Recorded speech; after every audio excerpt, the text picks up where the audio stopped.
but they agreed on what happened later with Frank. The girls were all very consistent in their statements. Frank would get them into the hotel room at the Golden Bridge Hotel room in Phnom Penh, take them upstairs to his room. The first thing that they would do is he'd sit them down, they'd watch TV for a few minutes, then he would instruct them or direct them to take a shower. Sometimes he took a shower with some of the girls, some were a little too shy. They washed each other, and that kind of stimulated the atmosphere. It was never like an orgy situation. It was always one or two girls on the bed, but he only had sex with one of the girls at a time, and then he would rest for 30 or 45 minutes and then have sex with another girl. Frank paid each of the girls $20. At the station, police examined the contents of Frank's camera. There are clear pictures of Kent Frank having sex with the girls.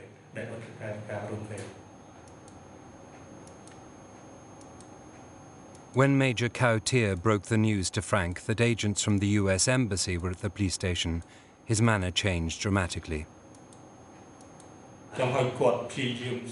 He pleaded with us to destroy the evidence. Please, please. He was almost crying, asking for us to help him. He kept trying to bribe us, saying things like, "How much do you want? Destroy the camera and other evidence." Ken Frank just stood up and put his hand in his pocket and then shaking the hand with the boss. And the boss just found there's $100 in his hand. Because he knew that we were there. The Americans are there now, American agents, and he's getting nervous now. We told him to keep the money, but he kept asking, "How much do you need?" The average policeman in Cambodia only makes $30 to $60 a month at that time. So that could have been potentially a couple months' salary. When he heard the embassy was involved, he got very scared and tried to smash his head against the wall. He got very agitated. Using the new powers granted by the Protect Act, memory cards from Frank's camera were now sent off to the US. They were handed over to ICE's top cyber forensic analyst, George Rodriguez. Well, this here is the pictures that were taken off the Kent Frank camera. This is Mr. Frank here in a tourist picture. He looks just like anybody else. It appeared that Frank had taken 300 photographs, but Rodriguez suspected he'd taken many more and deleted them. If he couldn't find them, the case might collapse. Even though the file is deleted, I can still search through the disk looking for the file header, file footer, and extract the picture.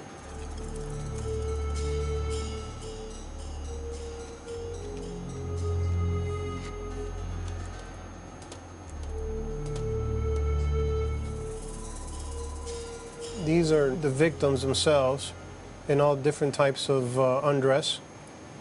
And you see more undressed, more kids. I know altogether it was about 1,600 pictures that were both deleted and ones that were forensically recovered. For the pictures to be used to prosecute Frank in the US court, ICE needed to prove when they were taken, on which camera, and by whom.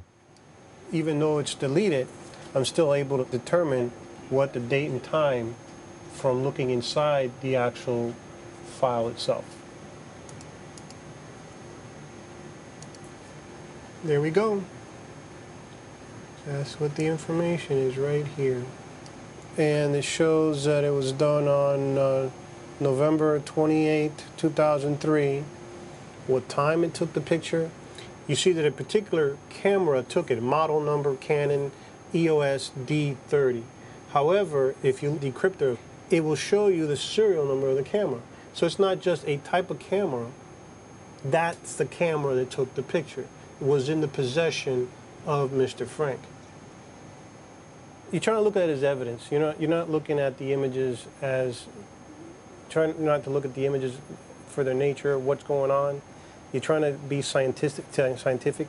You try not to think of those type of things, You try to think of the good that you're actually doing by capturing the people that are victimizing these people. Gary Phillips put this information together with Kent Frank's travel records, visa and bank statements over a 2-year period. What they discovered was that they'd caught a much bigger fish than just an opportunist caught red-handed in a Phnom Penh hotel. A serial paedophile who had traveled around the world taking trophy pictures of his victims across 3 continents. The expert evidence gathered by ICE put the girls' ages at between 14 and 16. Kent Frank was sentenced by an American court to 40 years in jail. I don't think it's too much at all. As a matter of fact, I was disappointed that it was only 40 years. It should have been, as an agent, I was hoping for, 120 years, 30 years for each child. Thank God. He can never do this to anybody else again. Back in Sinukville, Chris Mattarelli and Vansack are still on the Adams case. Time is running out in the search for conclusive evidence. So they decided to re-interview the victim and her mother, who are being looked after by the people at Action for Children. 7 years on from the Frank case, and the forensic capabilities of the Cambodian police are still not up to the standard required by the courts in the USA. One of the things I'm going to ask her is because when they did the search warrant at his house, they found 2 dildos in his house, to see if she saw those ever. Maybe if we took possession of those dildos and sent them to the U.S. to see if there are any of her DNA on them, which could happen if he inserted them in her, and maybe some evidence was left on those. And if she says, I never saw those before, and he's not making a statement, but you've got those DNA on those items, well, then you have something. So if they don't think they have a strong enough case here, the U.S. might need to talk to them and see if we can pull it to get the evidence to make the case. So we'll see. You want some water? No? Okay. So you can relax. The girl repeats the allegation that she was drugged and taken to the field by Adams, but now she adds fresh details. The other thing she said was, up for a day or even a day and a half later, that she said blood would come out, and that around her anus hurt when she went pee, and so by her admission of saying that, and she's in pain when she's basically having a bowel movement and blood comes out, that tells you there's some type of trauma to the area.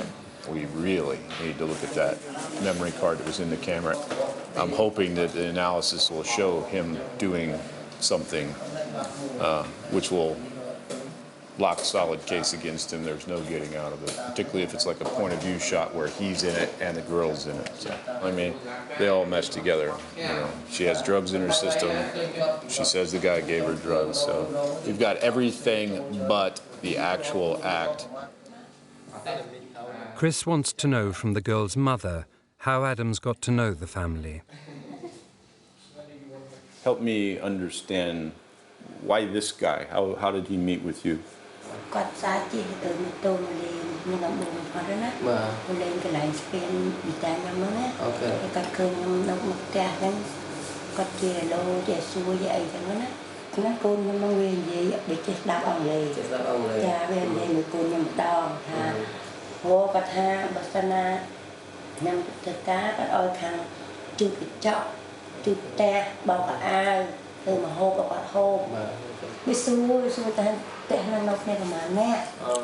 asked that how many people live in this house. I told him that I live with my daughters. And he asked me, do you have husband? And I told him that I don't have.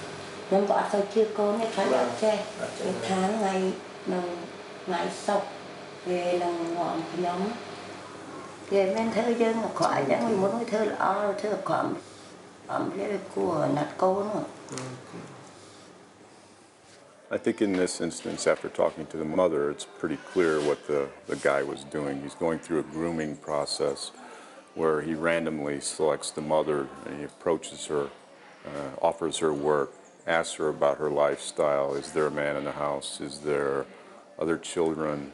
Questions like that. And over a series of days, he befriends them. So these are the building blocks to ultimately what happened. We'll see you after a little later.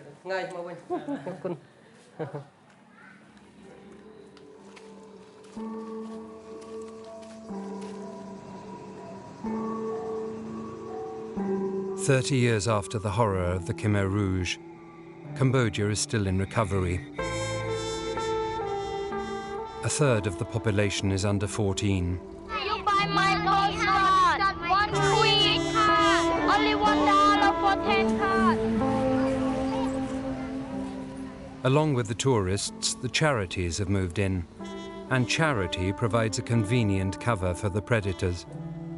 They offer to teach the kids English, to feed them, to pay the rent. They are buying the children.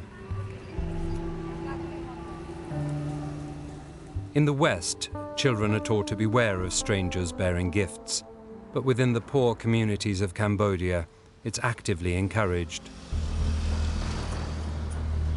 Action for Children's undercover surveillance shows some of the techniques used. Here, a medic volunteers his services to street kids, as long as the therapy includes rubbing oil on the inside of their thighs. The 75-year-old American Jack Sporich supplied food to local families, gave ice cream to his neighbors' boys, and threw money in the air like the Pied Piper while riding his motorbike. When facing trial in the US, he admitted raping 4 boys under the age of 8. Meanwhile, as the ICE agents continue to pursue the Adams case, another American they've helped the Cambodians to arrest and charge is going on trial in Phnom Penh. Making his first appearance in court, Harvey Johnson is 68 and is charged with the molestation of 3 children and the distribution of child pornography. Sila Samliang is confident the judge will throw the book at Johnson. For this charge, he will face between 5 to 10 years if found guilty. So we are trying to convince the judge today to also impose sub-penalty, which is to be deportation after the completion of his jail term. Johnson posed as someone who came to Cambodia to spread goodwill, a man who thought he had the perfect cover. This man was posing as an English teacher. He had also provided some English lesson on the street to some girl he encountered on the street. He was trying to be an English teacher at 2 orphanages. He also paid some children to visit him at home. He bought some food for them, and ultimately he abused them. The family of these 3 children are his neighbor. So he met with those families to convince them that it was a good English class. He did not charge anything. He would also provide some school material to those children.